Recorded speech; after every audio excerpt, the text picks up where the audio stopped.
Hi, this is going to be a quick tutorial on how to bring images into Pencil2D. Currently, there are two methods that will allow you to bring graphics and images into the software. The first one has to do with the copy-paste clipboard functionality. The second one has to do with the direct import option that allows you to bring images and other kind of assets into Pencil2D. This second method is treated as part of our release highlights for version 0.6.5 and has a separate video. So in this video, we will treat the clipboard functionality with the copy-paste method in order to bring graphics into Pencil2D. The first thing you have to acknowledge is that Pencil2D has two different types of layers in order to create graphics. The first one is the bitmap layer, which is usually tinted blue. The second one is the vector layer, which is tinted green. For the clipboard functionality to work and for the import functionality to work, right now only the bitmap layer is functional. If you try to do this with the vector layer, this will not work, as the vector layer is a work in progress and is currently not functional.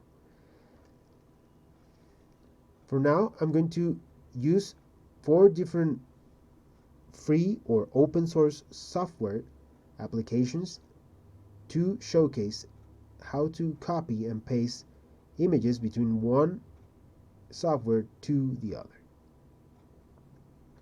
Okay, let's go to Inkscape, which is a free vector and design software. Right now you can see that I have two shapes, a circle and a star. It is important that you understand how you can operate these programs in order to bring the content into Pencil2D. For example, if I select the circle layer, well, this is an object that is also treated as a layer, but in this case, we'll just refer to it as an object. So this circle object, I will press Ctrl+C, go to Pencil2D, and try to paste it. However, you may not see anything in the screen. The reason is that for something to be understood as being possible to copy and paste into other software, it has to be part of the actual document frame. So if I select this star, I press Ctrl+C and then Ctrl+V on Pencil2D, it will properly paste the actual shape with the size that originally was created with. Right now, this is a 100% zoom factor, and as you can see, the sizes are identical. Again, if I try to copy the circle and paste it, it will not work.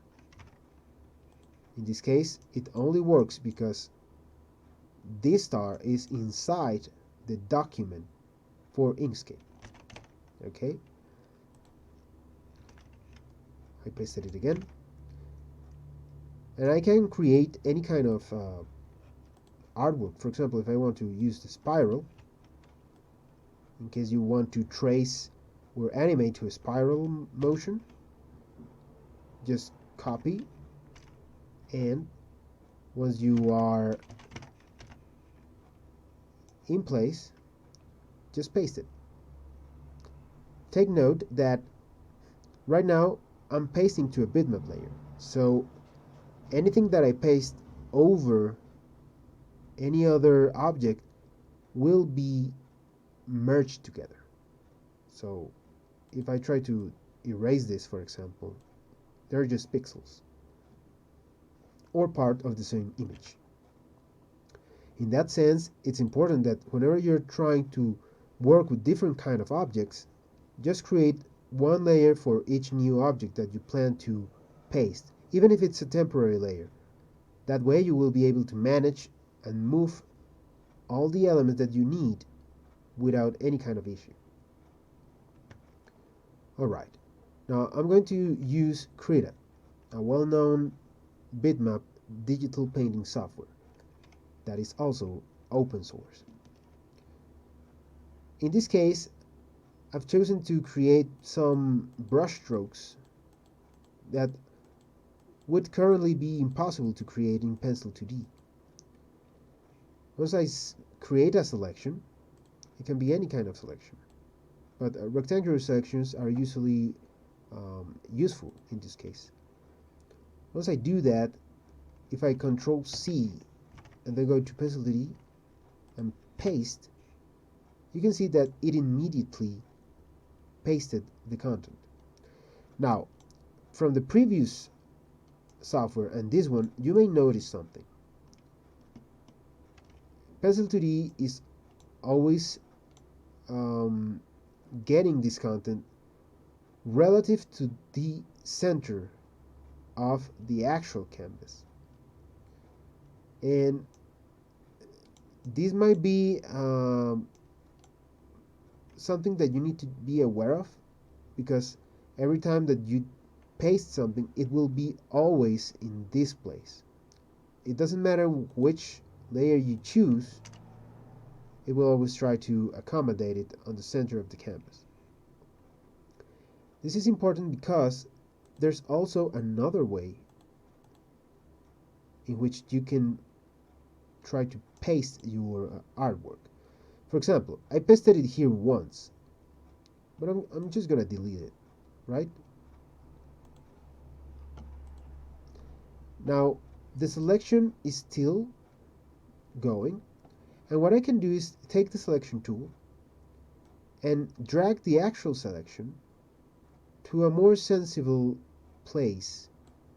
And once I do that, I can press Ctrl V or paste again, and it will paste relative to my current selection. With that said, I can also continuously paste elements just by moving and pasting the image.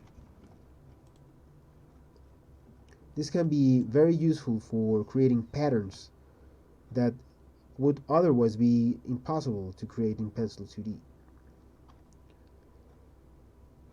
Other more robust editors like GIMP also have certain conditions. For example, if I created a selection just barely surrounding my drawing, right? However, if I create a selection for the whole canvas, copy, and then paste, it will try its best to crop the actual selection to the current content. So it's sort of content aware when coming from Krita. However, when it comes from GIMP, if I select the whole canvas, Control C, and then press Control V, it will actually, it will still keep the trying to paste it to the center of the screen, but it will take the whole size of the selection, and it won't try to crop it to the actual content. So this is a limitation of GIMP more than a limitation in Pencil2D. It is not bad, because you can actually, for example, if you need the complete size, you can create a fill that spans the whole canvas, copy, and then paste it, so you will know the size of your actual element as opposed to your current canvas. So GIMP had a 1920 by 1080 size, and currently Pencil2D only has a 1280 by 720. So this can help a lot if you are trying to bring a background, for example, just copying and pasting the background. Note that in both Krita and GIMP, there's a copy visible or copy merge option, which will flatten all your layers and just copy the resulting image into the clipboard buffer. This is very helpful in case you just want to preview how the background or the element will look, and then you can quickly just change it and then export a PNG or a JPEG as you would see fit. Lastly, we're going to take a look at FilePack. FilePack is not open source, but is a free software that many Pencil2D users tend to grab. And it's important to note that you can also copy and paste between FilePack and Pencil2D. Of course, under the same rules, you can Control-C, copy, go to Pencil2D, and paste your selection. In case that you need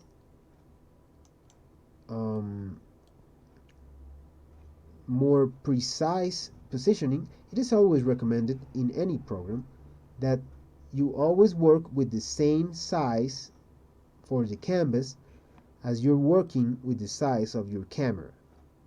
Remember, you can double click on the camera and change the size. So in this case, if I really want to have a proper one-to-one relationship between the actual application and Pencil2D, I would be using this kind of setup. So you can Control-C and then Control-V. And FilePack, also like GIMP, respects the relationship between the boundary of the canvas and the actual content. So the center of the canvas is here, and roughly this is what it did. It pasted it in a proper position relative to the canvas. Okay. Anyway, this is basically it. There are many more applications with robust clipboard functionalities, and those will mostly interact with Pencil2D, allowing you to copy and paste images from one to the other. Always remember that if you want something to be transparent, you have to use transparent layers. If you use a layer that has an existing background color, you will actually take the whole layer and paste it with the background color, just like I just did. So be careful with that. Other than that, for the file import method, please watch our other videos regarding that. Thank you very much.